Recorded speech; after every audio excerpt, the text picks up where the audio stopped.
Saludos a todos, bienvenidos al canal, gracias por estar aquí. Mi nombre es Cristian Jiménez. La complicidad del silencio, cómo eso está presente en nuestra literatura puertorriqueña, quiero decir. ¿Quién escribió primero que todo, verdad? La Charca, que es, yo la considero nuestra obra maestra de la literatura puertorriqueña, junto con muchos otros.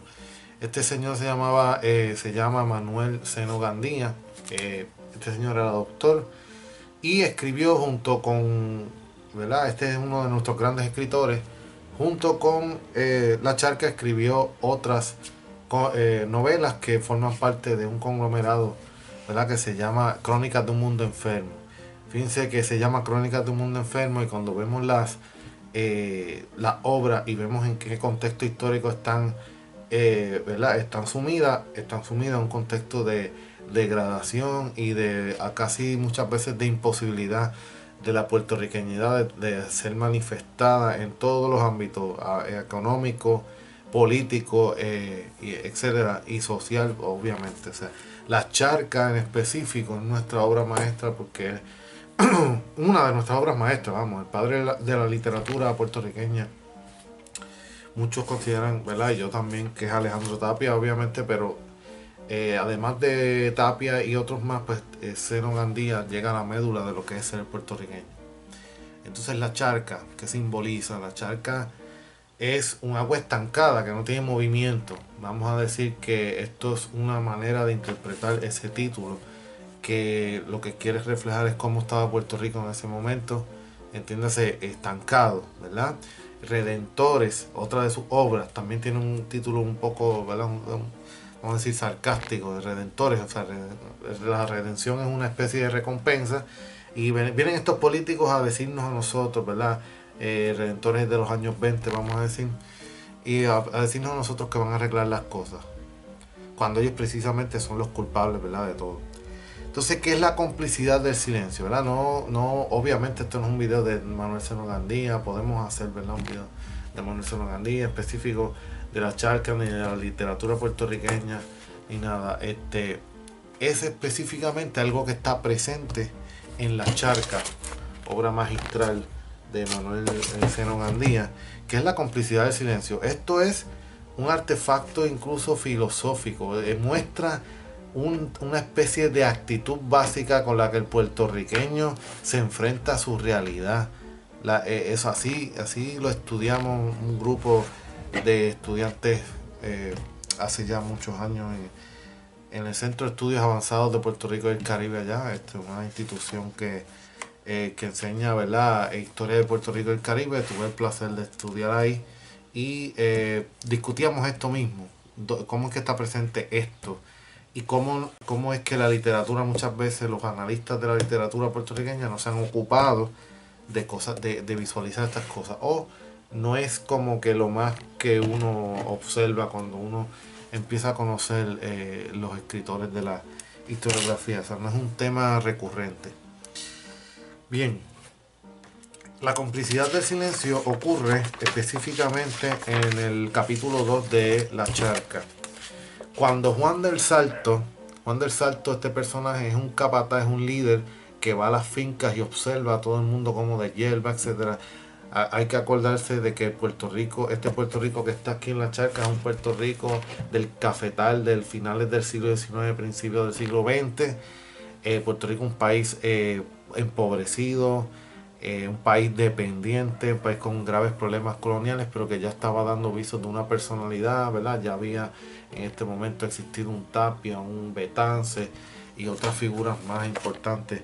Y en Puerto Rico de agricultura, o sea, un Puerto Rico que vivía principalmente de la exportación, de la agroexportación.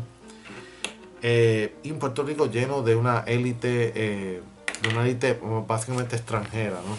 Y estaba este problema político de unirse más a España o salirse, ¿verdad? Ya una vez llega la invasión, pues es otro cantar, ¿verdad? Entonces, la invasión de Estados Unidos. Entonces, Juan del Salto, en esta etapa de la historia, Juan del Salto va por la finca y observa ¿verdad? Tiene vamos a decir, tiene un diálogo con uno de los peones, así se le llama. Entonces este peón aparentemente tiene un hijo que es un malcriado, un hijo que hace lo que le da la gana. Entonces él empieza a regañarlo. Este señor empieza a decirle que eso de que sea así de malcriado, o sea, que sea, vamos a decir, de estos hijos que se lo han dado todo, que no tienen que luchar por nada, que creen que se lo merecen todo. Por ejemplo, le pregunta Juan del Salto a este obrero: ¿cuándo acabaréis de comprender que el consentimiento y los exagerados mimos son estímulos que malean a los hijos? Pues, regañándolo. Entonces, ¿qué pasa? Después viene el narrador y dice algo así como: Juan se contuvo, los testigos de la escena sonreían y el campesino sufría encogido el chubasco, ¿verdad? El campesino que le había regañado, que se estaba mojando, ¿verdad? En una lluvia, tratando de envolver excusas en monosílabos incoherentes, cuando las personas están tratando de inventar una mentira, así, o algo así, ¿no? Sigue, ¿verdad? Si continúa la historia, sigo leyendo. Y lo imperdonable, continúa Juan, es que no titubeas en decir mentiras para ocultar las faltas de ese hijo. Sigue, ¿verdad? Regañándolo por lo mismo. Dilo claro, mi hijo se emborrachó ayer domingo en el Ventorrillo, que era donde, ¿verdad? Donde bebían alcohol en esa época, de Andújar. Mi hijo estaba esta mañana imposible para el trabajo. De ese modo no te haces cómplice de su perversión. Bah. Dice este paje bien puertorriqueño. Bah. O sea, cuando algo es bien exagerado, nosotros somos bien hiperbólicos. Yo lo he dicho ya en otros videos. Ya sé yo que pierdo mi tiempo. No entendéis la salud de mis palabras. Cómplices, sí, de la eterna, y aquí es que viene el meollo del asunto, la eterna complicidad del silencio, envolviendo al conjunto social en que os agitáis. Allá vais todos, en un haz apretado, los buenos y los malos, los dignos y los infames. ¿Han robado una mula? Pues, sabiendo quién fue el ladrón, calláis. ¿Han producido un daño intencional en los cultivos? ¿Sabéis quién fue el autor? Y silencio. No hay forma de que contribuyáis al esclarecimiento de la verdad. Si se comete un crimen, un asesinato, por ejemplo, sois capaces de presenciarlo y callar después, negándose a favorecer la acción reparadora de la justicia. Magistral. O sea, aquí siento que es Senogandía hablando a través de un personaje, entiéndase. Fíjense la queja tan emocional, o sea, no hay forma de contribuir, o sea, se quedan callados. Esto pasa hoy en Puerto Rico. O sea, ¿cuántas veces el puertorriqueño ha tenido que escuchar en su vida que asesinan a alguien en el barrio? Mucha gente vio quién fue y saben quién fue y los conocen, y cuando llega la policía nadie sabe nada.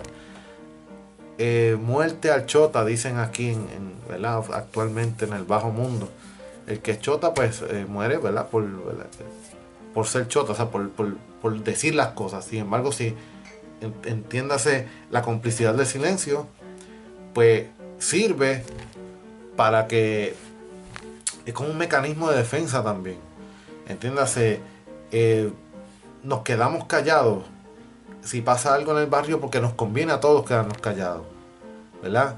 Y es una ley básicamente que no está escrita, es una regla no escrita, que todos aquí lo sabemos, que eso pasa. Sabemos que a veces hay que mentir, aunque la Biblia diga no mentirás, pero seguimos que hay mentiras buenas. Ahí está, incluso está una película que se llama así mismo, A Good Lie. Entonces ahí está, ¿verdad? Esto merece más estudio.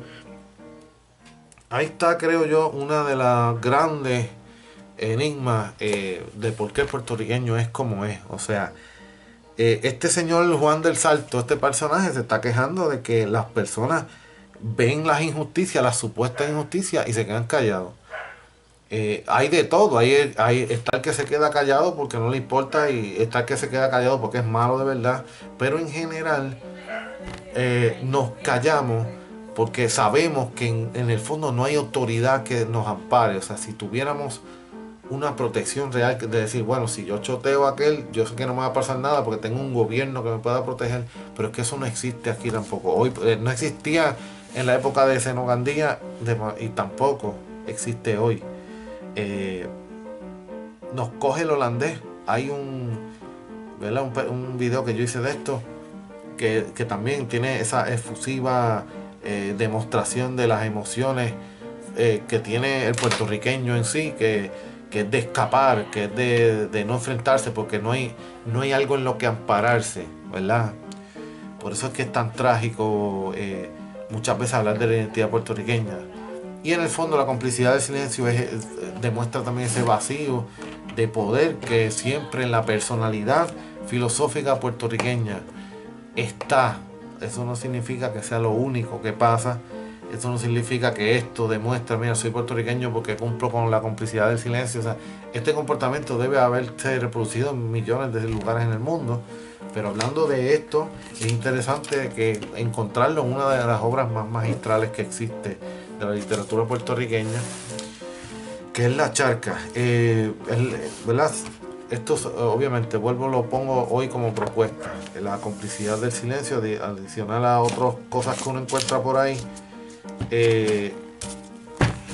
se puede estudiar desde el punto de vista filosófico. Ahí está la actitud básica con la que el puertorriqueño se enfrenta a su realidad. Y por lo tanto, por ende, pues ahí está la base de la filosofía, porque la filosofía es una actitud básica, ¿verdad? Más que nada, es una acción. Por ahí van a conseguir unas definiciones que la filosofía es un conjunto de saberes. Yo no comparto esa definición, que es una ciencia. Filosofía es la madre de la ciencia, no es una ciencia, la madre de todas las ciencias, ¿no? Primero es lo filosófico, la pregunta por el porqué. Y ahí, aunque no hay exactamente una pregunta, ¿verdad? En la complicidad del silencio no hay exactamente un cuestionamiento del porqué de las cosas, pero sí en la reacción, la cuestión es que es silencio, no es palabra, y por lo tanto no podemos estar sumergiéndonos ¿verdad? O sea, no tenemos una base para decir desde dónde puede ser esto abordado filosóficamente, pero sí es una reacción ante un sistema y un vacío de poder, y definitivamente el que el colectivo lo comparta es bien interesante. Así que gracias por escucharme, gracias por estar ahí, les sugiero que se suscriban, venimos con más cosas, así que adelante siempre.